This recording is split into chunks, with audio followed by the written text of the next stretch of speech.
My name is Dr. Jessica Cornell, and I'm the proud principal of Madison Elementary, where every student is known by their name and loved for who they are. We're a community school where families get to walk their students to school and they know everyone here on campus. But we know that in order to educate our students, we need a building that is able to provide them with the access for them to make sure that they can continue to grow and learn.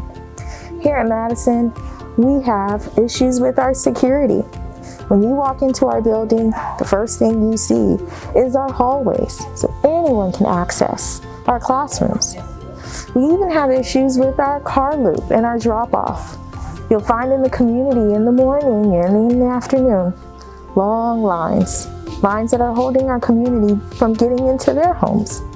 So we hope that with the new building, we're able to provide our students with a wonderful education that starts with breakout spaces where students can receive small group instruction tailored to their needs.